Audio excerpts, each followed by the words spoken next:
নমস্কার। গল্প পাঠের সময় এখন।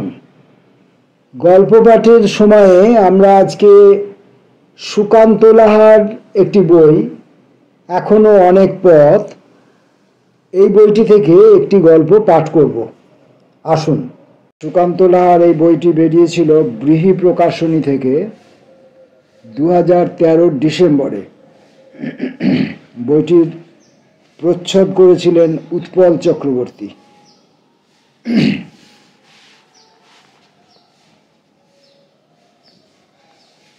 সহস্রাব্দের মা সুকান্ত লাহা।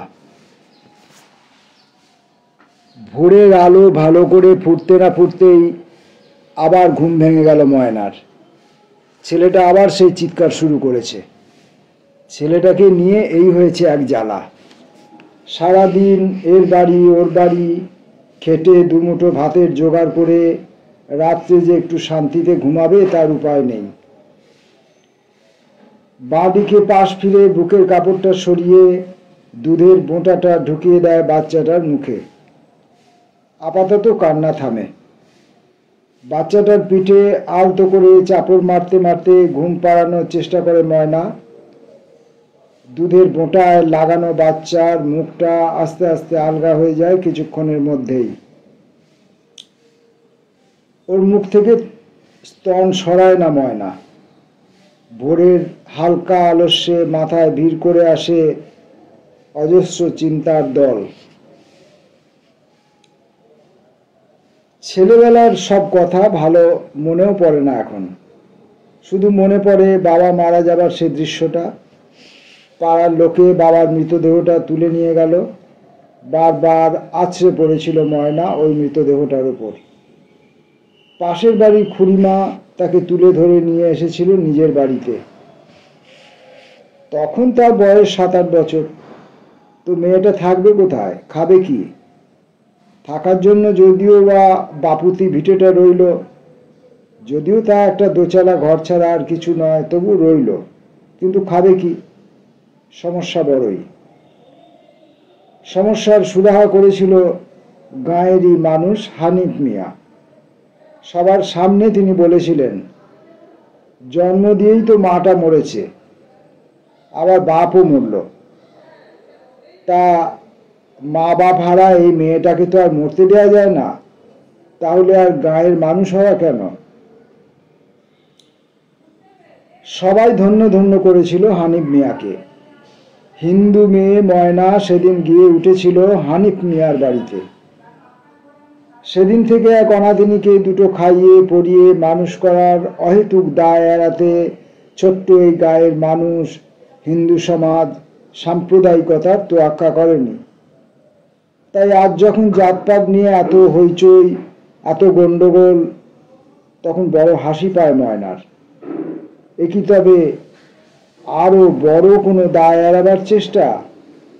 মাঝে মাঝে নিজের মনেই ভাবে ময়না। তো সেই বৃদ্ধ হানিফ মিয়ার দায়বদ্ধতারও কোনো মূল্য দেয়নি ময়না। যে ময়না তার ঠিকানা লিখত বাবার নাম হানিফ মিয়া, কৈশোর কাটিয়ে যৌবনে পা দিতে না দিতেই চোরা শিকারীর মতো নিঃশব্দে তার মনে এসেছিল কামনার আগুন। কলিম মিয়ার দূর সম্পর্কের এক আত্মীয় প্রায়ই আসতো গায়ে। হঠাৎই একদিন পুকুর থেকে ফেরার পথে আমতলার কাছে অগোছালো শাড়ির ময়নার সামনে দাঁড়ালো ইয়াসিন। বলেছিল, মহব্বত কি জানিস? থতমত খেয়ে হঠাৎ কোনো উত্তর করতে পারেনি ময়না। তারপর যেমন আচমকা এসেছিল তেমনি আচমকাই চলে গিয়েছিল ইয়াসিন। বাড়ি ফিরে সারা রাত একাকী শয্যায় ছটফট করেছিল ময়না, আর শাড়ির ব্লাউজের ভাঁজে ভাঁজে বারবার চোখ বুলিয়ে খুঁজেছিল মহব্বতের সংজ্ঞা।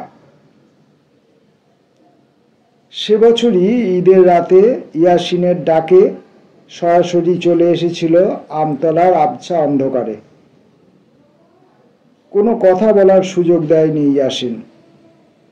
একেবারে বুকের মাঝে জাপটে ধরে পাগলের মতো ঠোঁটের উপর এলোপাতাড়ি ঠোঁট ঘষতে ঘষতে বলেছিল, তোর কি আছে রে যে আমাকে এমন করে পাগল করে দিয়েছিস? সহসা কোনো জবাব আসেনি ময়নার মুখে। সুঠাম যুবক ইয়াসিনের লোমশ বুকে প্রত্যুত্তরে সে শুধু মুখ গুঁজেছিল নিঃশর্ত আত্মসমর্পণের ভঙ্গিতে। তোকে আমি শাদি করব, আমরা দুজনে ঘর বানাবো, চল। কিন্তু থতমত খেয়েছিল ময়না। কিন্তু কিসের? তোকে আমি রানী করে রাখবো। কিন্তু হানিফ মিয়া, আমার আব্বাজান, আরো কিছু হয়তো বলতে চেয়েছিল ময়না, পারেনি। ঘর বাঁধার স্বপ্নের দুরন্ত স্রোতের মুখে উড়ে গিয়েছিল হানিফ মিয়ার দায়বদ্ধতার ছোট্ট কুটির। ইয়াসিনের দেখানো পথে সে খুঁজে পেয়েছিল নতুন দিনের সম্ভাবনা। ইয়াসিনের হাত ধরে বৃদ্ধ হানিফ মিয়ার সমস্ত দায়বদ্ধতাকে এক নিমেষে উড়িয়ে দেওয়ার মধ্যেই সে খুঁজে পেয়েছিল মহব্বতের সংজ্ঞা। ফেলে আসা তার জন্মভূমি শুধু জেনেছিল মুসলমান ঘরে পালিতা হিন্দুর মেয়ে ময়না নিরুদ্দেশ হয়ে গেছে। বৃদ্ধ হানিফ মিয়া কপালে করাঘাত করে অস্ফুটে বলেছিল, নসিব নসিব, বহুত বহুত বদনসিব। বিশ্বাস হারাতে চায়নি হানিফ মিয়া। একদিন নিশ্চয়ই ফিরে আসবে ময়না, এই আশায় বুক ভরে আল্লাহর দোয়া প্রার্থনা করে বৃদ্ধ মুসলমান হানিফ মিয়া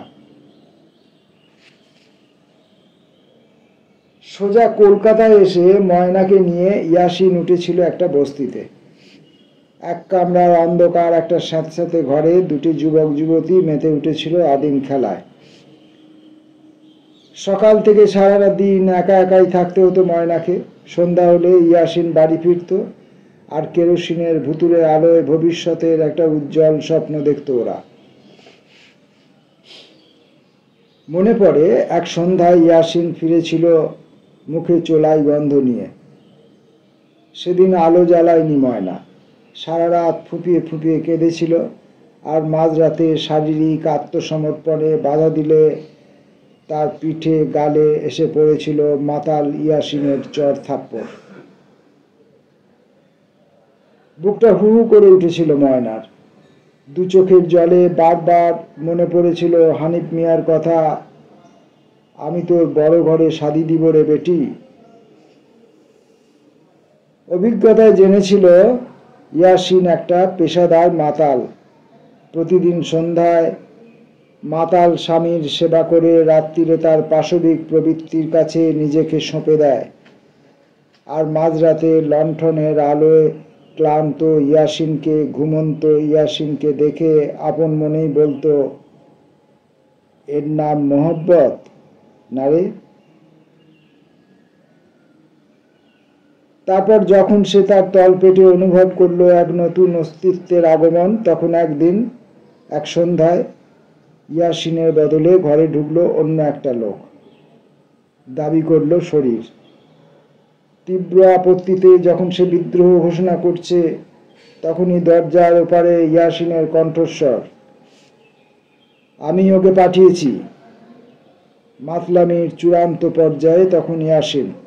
তার মানে? দরজার এপারে আর্ত ময়নার জিজ্ঞাসা। মানেটা সহজ, শাড়ি ব্লাউজ খুলে শুয়ে পড়। এই তোর মোহব্বত না রে ছোঁড়া? তীব্র যন্ত্রণায় ভেঙে পড়েছিল ময়না। বিদ্রোহ করতে চেয়েছিল সারা শরীর দিয়ে, আর তার চোখের জলে ভেজা গালে চুমু খেতে খেতে যন্ত্রণায় দুমড়ে মুচড়ে যাওয়া শরীরটাকে চুষে খেয়েছিল সেই লোকটা। তখন দরজার ওপারে তার মোহব্বতের ইয়াসিন, পকেটে বউ বিক্রির করকরে নোট। অভিজ্ঞতায় ইয়াসিন বুঝেছিল বিনা পরিশ্রমে রোজগারের এমন যন্ত্র আর নেই। সুতরাং সরাসরি সিদ্ধান্ত নিয়ে সে মদের বোতল ধরে, আর প্রতিদিন সন্ধ্যায় পালা করে তার মহব্বতের বোতলটা খেয়ে যায় অন্য লোকে, বিনিময়ে অনেক টাকা। ময়নাও অভিজ্ঞতায় বুঝেছিল এটাই জীবন। ক্রমশ বড় হতে থাকে তলপেটের মোচড়ানো যন্ত্রণার ভ্রূণ। সারাদিন যখন ইয়াসিন থাকে বাইরে, তখন ময়না একা শুয়ে বসে ভাবতে থাকে সেই ভ্রূণটার কথা। কি নাম রাখবে ওর, কিভাবে ওকে নিয়ে কাটবে ভবিষ্যতের দিন। বস্তির বাইরের পৃথিবীতে তখন টিভিতে, কাগজে, মঞ্চে মঞ্চে সহস্রাব্দ বরণের রঙিন সাজ।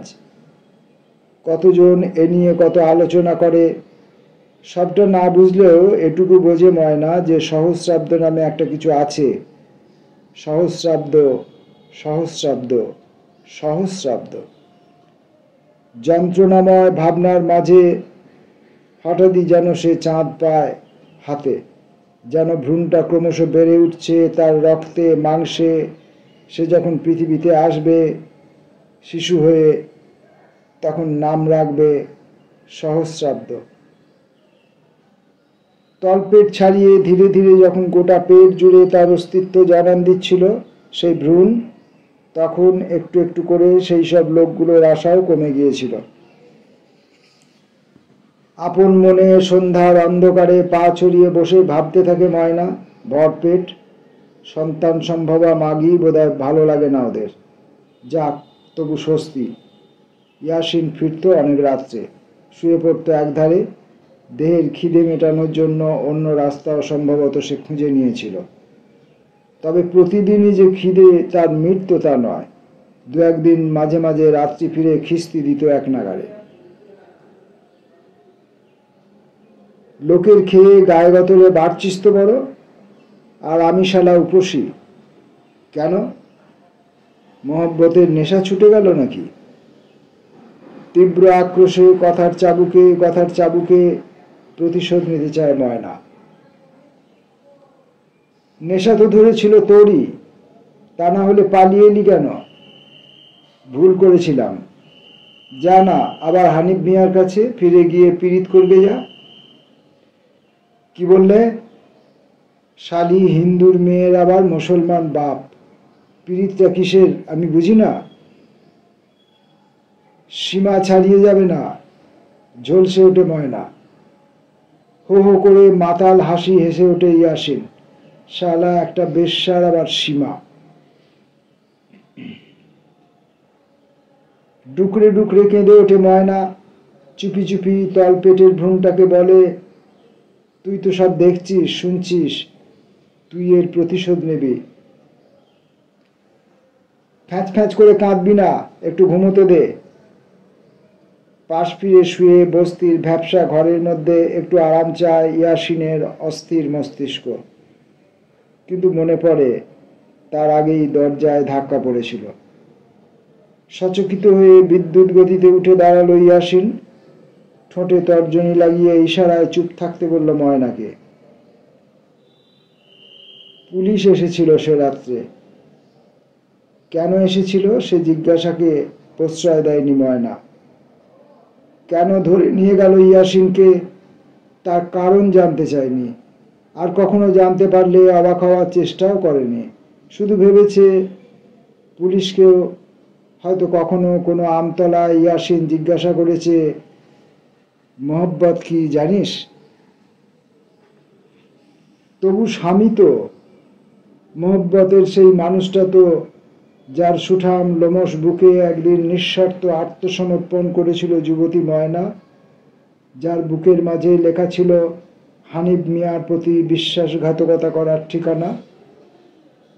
খুব দ্রুত ইয়াসিনকে এক কোণে ঠেলে দিয়ে দরজা ফাঁক করে বলেছিল, আমার স্বামী বাড়িতে নেই। সহসা বস্তির মেয়ের জবাব শুনে দারোগা থতমত খেলেও বেতো হাসি হেসেছিল সেই লোকটা, যে তার শরীরটাকে ক্ষতবিক্ষত করেছিল প্রথম দিন। স্বামী, আবার হেসেছিল লোকটা। বেশ্যার আবার স্বামী। সশব্দে চিৎকার করে উঠেছিল ময়না, যা পেট বানিয়েছিস এ তো এক নাগরের কম্ম নয় রে শালি।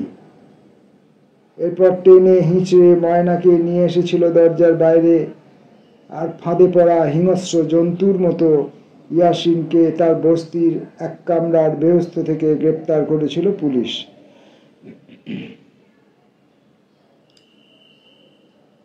তবু শেষ চেষ্টা করতে ছাড়েনি ময়না।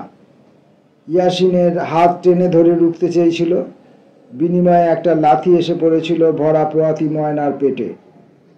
যাবার সময় ইয়াসিনের দু চোখে চিকচিক করে উঠেছিল জল। ময়না জানে না আজও ইয়াসিন অনুতপ্ত কিনা। তার 3 দিন পর জন্মেছিল লাথি খাওয়া সহস্রাব্দ, আর আজ ওর 3 মাস বয়স। অন্ধকারে একাকী ওর মুখের দিকে চেয়ে চুপি চুপি ময়না বলে, তুই তো সব দেখেছিস, সব শুনেছিস বাবা। ময়নার মনে পড়ে যায় সেই লোকটার কথা। বেশ্যার কোনো স্বামী থাকতে পারে না, তাহলে ইয়াসিনকে? বাচ্চাটার পিঠে হাত রেখে ময়না ভাবে আকাশ পাতাল। তুই একদিন বড় হবি, লোকে যখন তোর বাবার নাম জিজ্ঞেস করবে আর ভাবতে পারে না ও। মনে পড়ে যায় কেবল সেই লোকগুলোর কথা যারা প্রতি রাত্রে তাকে টপ টপ করে ময়নার 2 চোখ বেয়ে জল ঝরে পড়ে, মোছে না, মুছতে চেষ্টাও করে না। বাচ্চাটার নরম হাতটা নিয়ে ভিজিয়ে দেয় চোখের নোনা জলে, যেন তার হাতে এঁকে দিতে চায় তার মায়ের লাঞ্ছনার চিহ্ন। মায়ের নাকি আম্মাজানের? কি হবে ওর পরিচয়? মোহাম্মদ সহস্রাব্দ নাকি? তোর মায়ের লাঞ্ছনার চিহ্ন নিয়ে তুই বড় হবি সহস্রাব্দ। তোর কোনো জাত নেই, তোর কোনো পদবি নেই, তুই শুধু সহস্রাব্দ। তোর ঠিকানা হবে গ্রাম মা, ডাকঘর মা, জেলা মা, দেশ মা। আর আমি ময়নামতি বেগম, তোর মা, শুধু তোর মা, সহস্রাব্দের মা।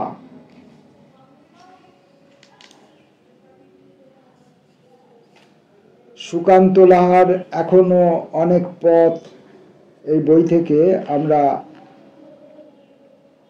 আজকে গল্পটি পাঠ করলাম, সহস্রাব্দের মা। পরে অন্যদিন আরো 1-2টি গল্প আমরা পড়ব। আজকের মতো এখানেই সমাপ্তি। নমস্কার।